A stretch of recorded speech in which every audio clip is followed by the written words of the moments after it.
అందరికీ నమస్కారం అండి. జై గురుదత్త ఎస్విఎస్ ఛానల్కి స్వాగతం సుస్వాగతం. ఈరోజు చందమామ కథల్లో కలల మర్మం అనే చక్కని చందమామ కథ నుండి విందాం. చందమామ కథలను వినాలనుకుంటే ఫస్ట్ మా ఛానల్ని సబ్స్క్రైబ్ చేసుకోండి. ఇప్పుడు కలల మర్మం అనే కథలోనికి వెళ్దాం.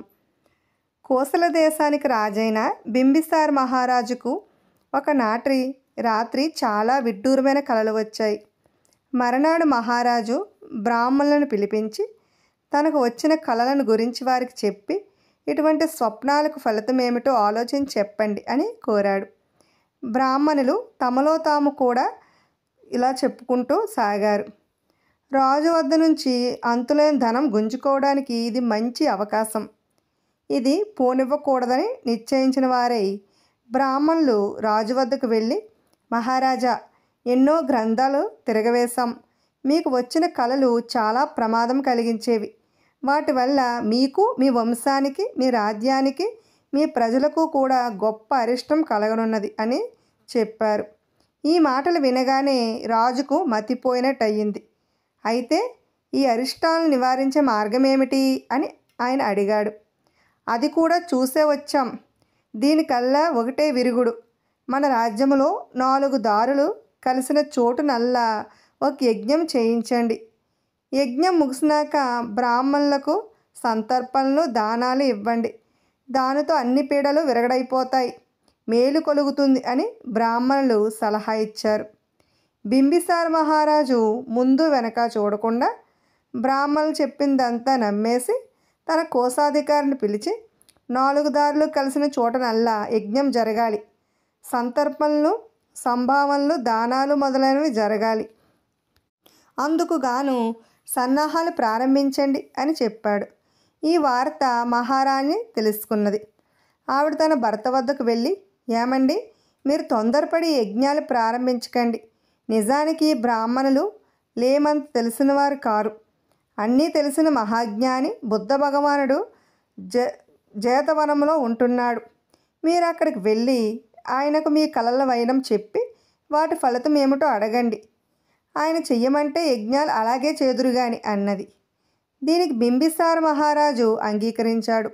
ఆయన స్వయంగా జేతవనానికి వెళ్ళి బుద్ధ భగవాన్ని తమ ఇంటి భిక్షకు ఆహ్వానించాడు. బుద్ధుడు ఆ ప్రకారమే భిక్ష కోసం రాజసౌధానికి వచ్చాడు. అప్పుడు మహారాజు బుద్ధ భగవానుడితో, స్వామి, తమకు తెలియని రహస్యాలు ఉండవు. నాకు కొన్ని పీడకలలు వస్తున్నాయి. వాటి వల్ల కలిగే దుష్ఫలితాలు ఏవో తమరు తెలియచేయాలని నా ప్రార్థన అన్నాడు. ఆ కలలు ఏమిటో చెబితే ఫలితాలు చెప్పగలను అన్నాడు బుద్ధుడు, రాజు అమాయకత్వానికి నవ్వుతూను. మొట్టమొదటిగా నేను కలలో 4 ఆబోతులను చూశాను. అవి భీకరంగా రెంకెలు వేస్తూ రాజసౌధం ఆవరణలోనికి వచ్చాయి. అవి పోట్లాడుకుంటే చూసి ఆనందించుదామని జనం గుంపులు గుంపులుగా వచ్చారు. కానీ ఆబోతులు పోట్లాడుకోక దేని దారిన అవి వెళ్ళిపోయాయి. దీని అర్థం ఏమిటి అని మహారాజు అడిగాడు. రాజా, ఈ కళ నీకు కానీ నీ తరానికి కానీ సంబంధించినది కాదు. ముందు యుగాలలో రాజులు పాపకర్మలైపోతారు. అప్పుడు మేఘాలు వచ్చి కూడా వర్షించకుండానే వెళ్ళిపోతాయి. వాటి మీద ఎంతో ఆశ పెట్టుకున్న ప్రజలు నిరాశ చెందుతారు అన్నాడు బుద్ధుడు. తర్వాత ఇంకొక వింత చూశాడు. భూమిలో పుట్టిన మొక్కలు ఎంతో ఎత్తు ఎదగకుండానే పూలు పూచి కాయలు కాయడం చూశాడు. దీని రహస్యం ఏమిటి అని మహారాజు అడిగాడు. నేను ఇంతకు మునుపు చెప్పిన పాపిష్టి కాలంలో స్త్రీలకు బాల్య వివాహాలు జరుగుతాయి. వారు పెరిగి పెద్దవారు కాకపోవడమే బిడ్డలు తల్లులవుతారు.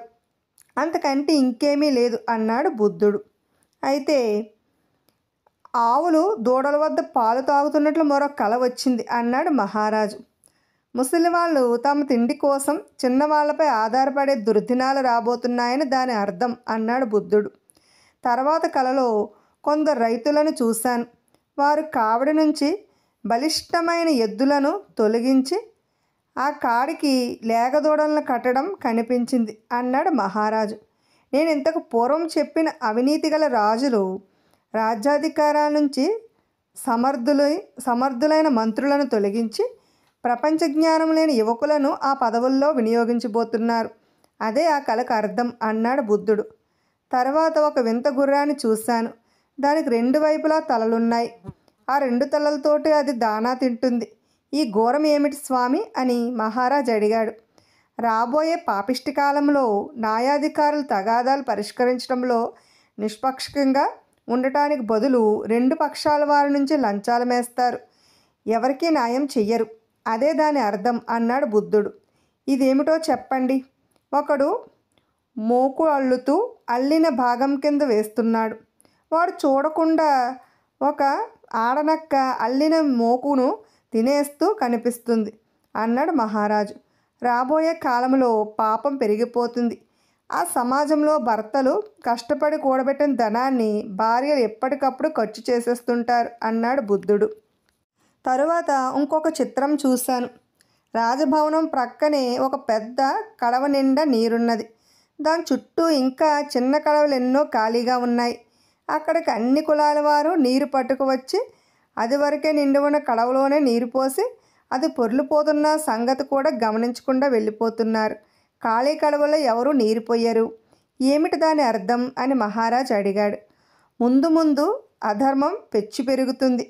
ప్రజలు కష్టించి సంపాదించిన ధనమంతా రాజుగారి ఖజానాలో పోస్తారు. ఒక వంక ఖజానాలో ధనం మూలుగుతూ ఉంటే ఇంకో వంక ప్రజలు ఇల్లు ఆ ఖాళీ కుండల్లాగా శూన్యమై ఉంటాయి అన్నాడు బుద్ధుడు. మరొక కలలో ఒక పాత్రలో అన్నం ఉడుకుతూ ఉండడం చూశాను. అన్నం అంతా ఒక రకంగా ఉడకడం లేదు. ఒక భాగంలో ఉడుకు జాస్తి అయి మెతుకు చిమిడిపోతుంది. ఒక భాగంలో అన్నం సరిగా ఉడికింది. వేరొక భాగంలో బియ్యంగానే ఉంది అన్నాడు మహారాజు. రాబోయే కాలంలో వ్యవసాయం ఇలాగే ఉండబోతుందని ఈ కళ చెబుతున్నది. పాలకులు వరదల నుంచి కానీ అనావృష్టి నుంచి కానీ తగు శ్రద్ధ తీసుకోరు.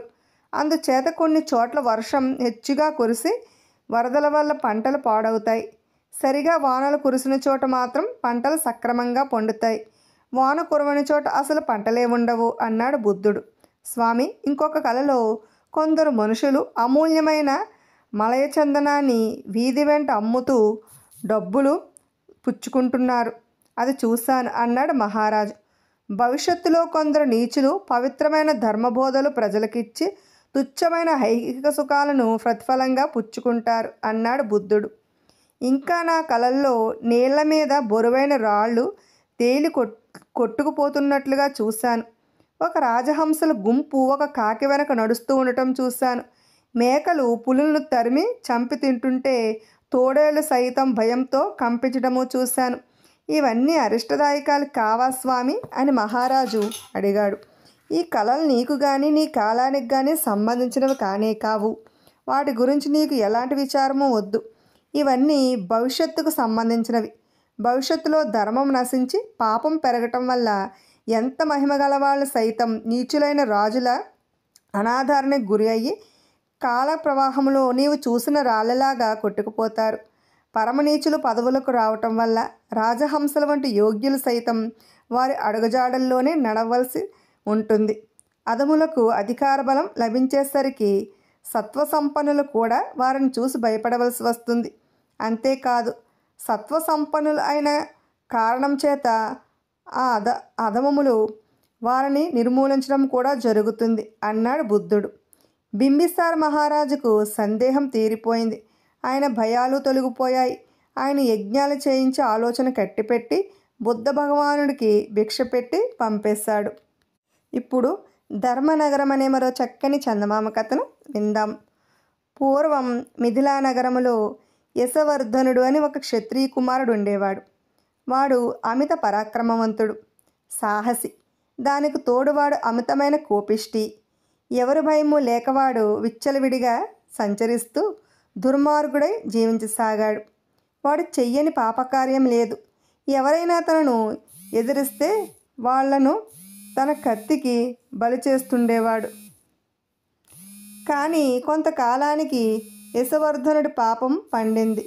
ఒకనాడు వాడు రాజుగారి బావమరిదితోనే తలబడ్డాడు.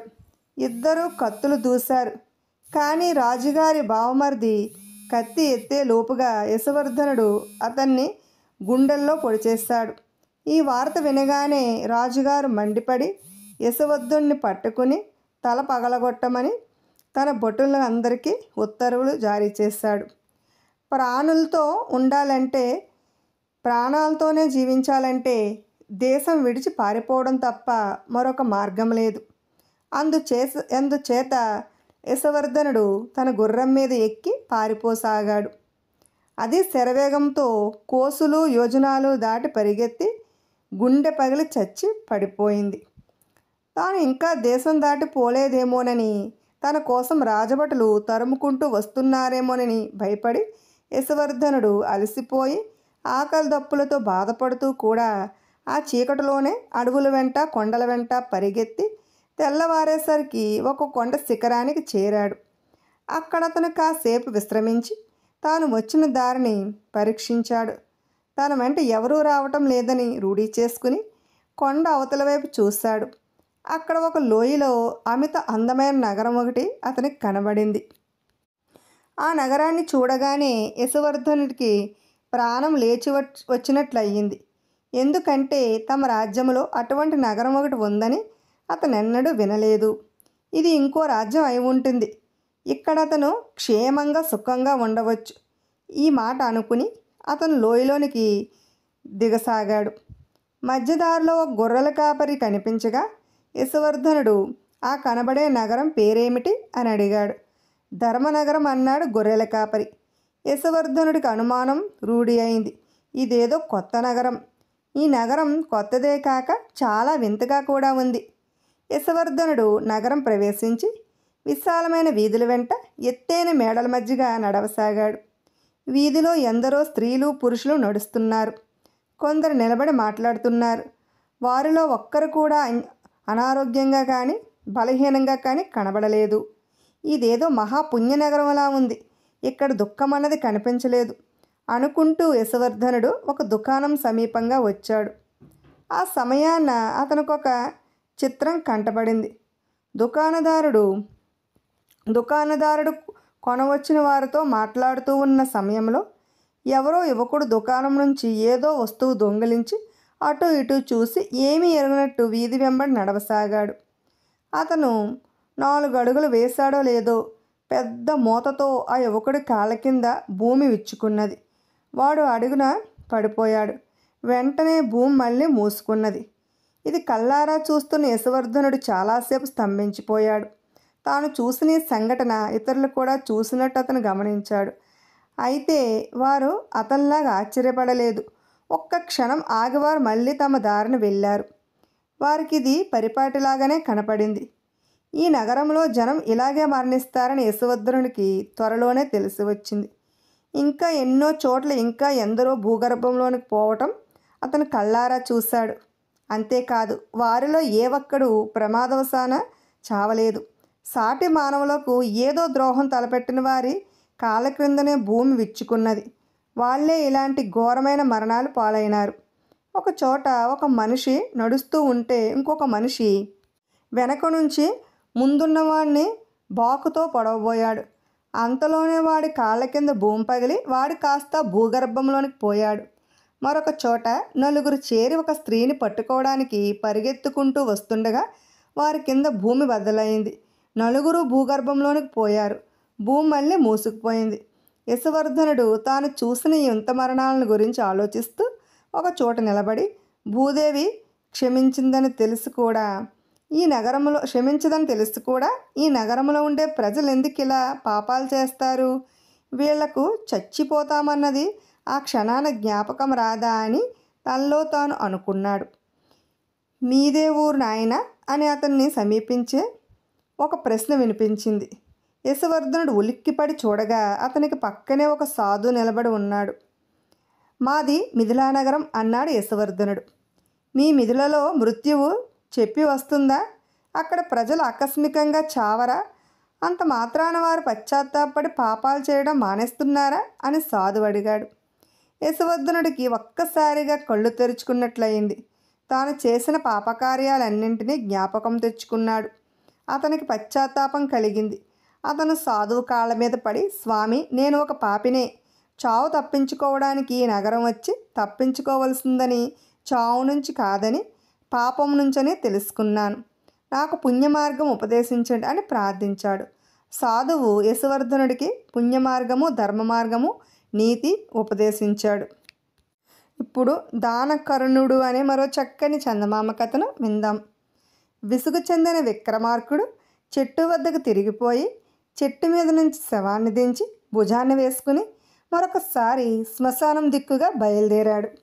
శవములో ఉన్న భేతాళుడు, రాజా, నిన్ను చూస్తే నాకు చాలా సంతోషంగా ఉంది. ఎందుకంటే నీలాగే ఇచ్చిన మాట నిలబెట్టుకునేవారు ధనంజయుడు వంటి వారు బహు కొద్ది మంది మాత్రమే ఉంటారు. ఆ ధనంజయుడి కథ చెబుతాను విను అంటూ ఈ విధంగా చెప్పసాగాడు. పూర్వం భద్రావతి నగరములో ధనంజయుడని ఒక మహాధనికుడు ఉండేవాడు. అనేక మంది ధనికులు ధనం సంపాదించి కీర్తి సంపాదించుతుంటే ధనంజయుడు తనకున్న ధనాన్ని అడిగిన వారి కల్లా ఇచ్చి దానకరుణుడనే ఖ్యాతిని దశదిశలా పాకించుకున్నాడు. ఆయన జీవితం అంతా ఎడతెగని దాన ధర్మాలతో గడిచిపోయింది. ఆయనకు 80 ఏళ్ళు నిండాయి. అంత దీర్ఘకాలంలో ఆయన ఒక్క యాచకుడికి కూడా లేదనలేదు. భద్రావతికి కొన్ని యోజనాల దూరంలో ఇంకొక నగరం ఉండేది. అందులో ధీరవర్మ అనే యువకుడు ఉండేవాడు. అతను కూడా అపార ధనవంతుడు. అతను ధనంజయుడు సంపాదించుకున్న కీర్తిని గురించి విని అసూయపడ్డాడు. ఈ ధనంజయుడు నాకన్నా ధనికుడు కాదు, అటువంటప్పుడు దానకరుణుడని ఆయన సంపాదించిన కీర్తి నేను మాత్రం ఎందుకు సంపాదించకూడదు అనుకుని అతను కూడా అడిగిన వారందరికీ లేదనకుండా దాన ధర్మాలు చేయసాగాడు. కొద్ది కాలంలోనే ధీరవర్మను గురించి కూడా ధనంజయుని గురించి చెప్పుకున్నట్టే చెప్పుకోసాగారు. ఒకనాడు ధీరవర్మ తన ఇంటి ముందు ఆవరణలో కూర్చుని ఉండగా ఒక ముసలిది వచ్చి యాచించింది. ధీరవర్మ ఆమె చేతిలో కొంత డబ్బు పెట్టాడు. ఆమె వెళ్ళిపోయినట్టే వెళ్ళిపోయి ఇంకో వాకిలి గుండా మళ్ళీ వచ్చి చెయ్యి చాచింది. ఇది గమనించి కూడా ధీరవర్మ ఆమెకు మళ్ళీ ధర్మం చేశాడు. కానీ ఆ ముసలిది అప్పటికి వెళ్ళిపోలేదు. మూడో వాకిలి గుండా మళ్ళీ వచ్చింది.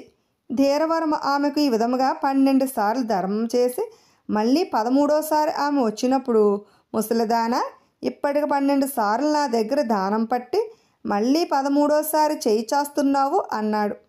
ముసలిది తాను చేసిన పనికి పడటానికి బదులుగా రోషంతో, నువ్వు ఒక ధర్మదేవతవేనా?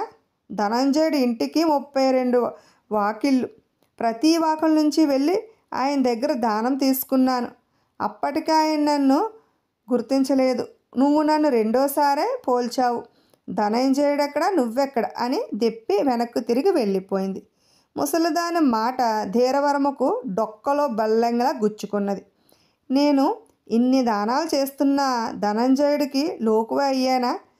ఆ ముసలివాడు చచ్చేదాకా నా కీర్తికి ఆయన కీర్తి అడ్డే. ఆయనను దేవుడు తీసుకుపోయేటట్టు లేడు. నేనే వెళ్ళి చంపి వస్తాను.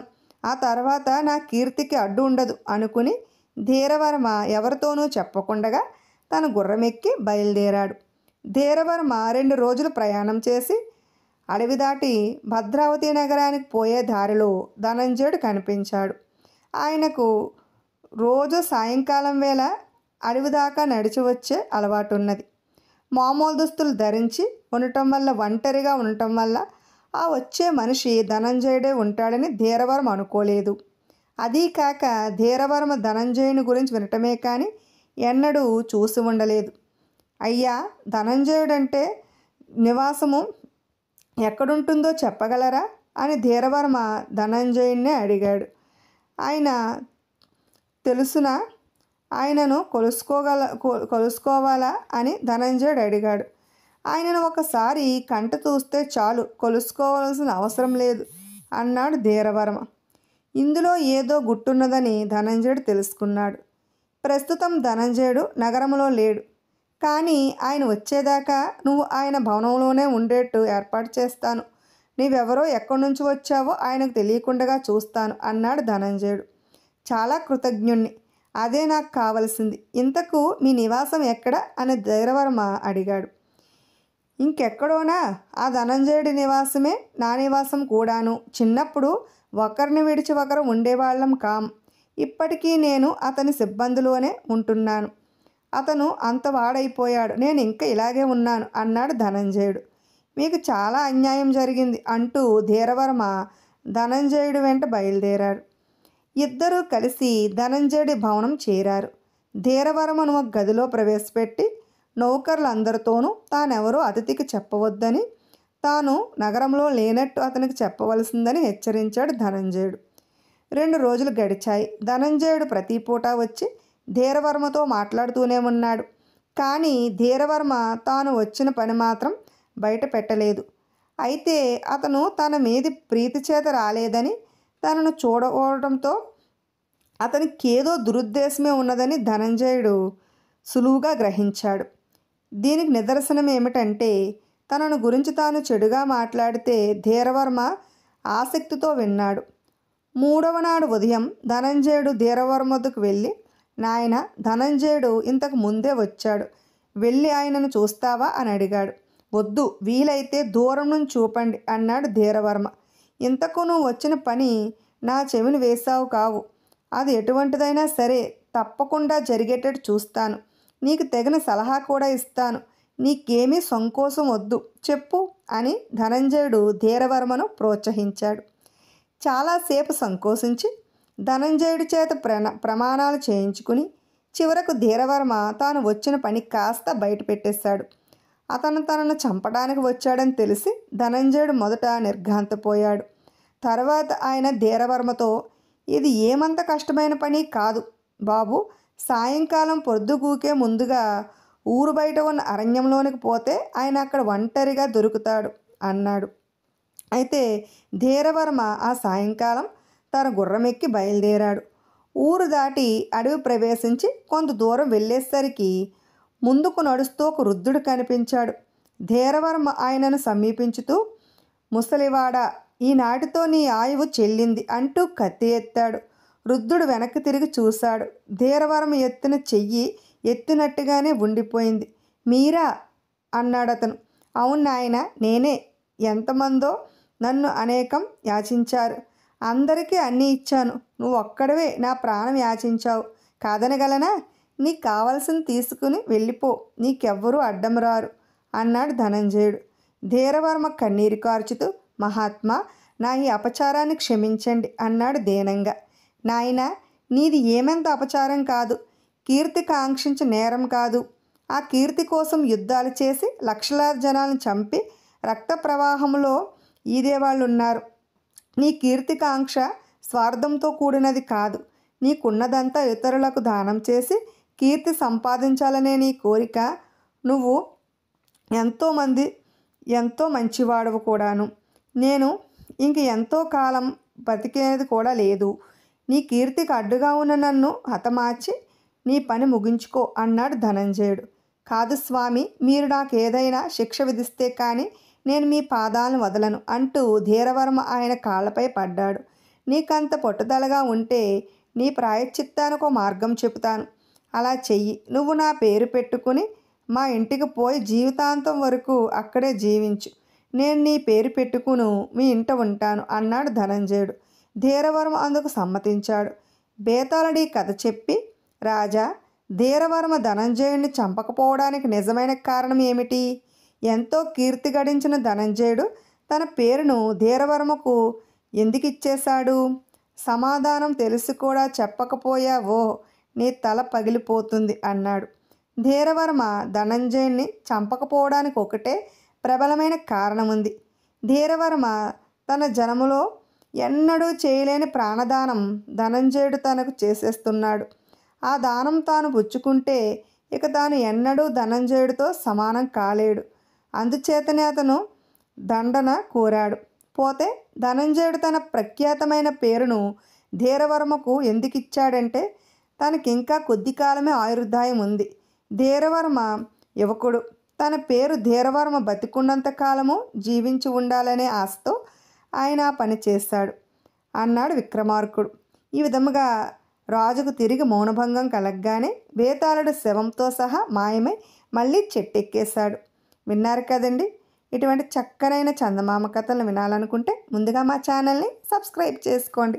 బెల్ ఐకాన్ క్లిక్ చేయండి. మేము చేసిన వీడియోస్ నోటిఫికేషన్ కొరకు బెల్ ఐకాన్ క్లిక్ చేయండి. అంతేకాకుండా ఎన్నో ఆసక్తికరమైన విషయాలను వినాలనుకున్నా మా ఛానల్ని సబ్స్క్రైబ్ చేసుకోండి. Thanks for watching.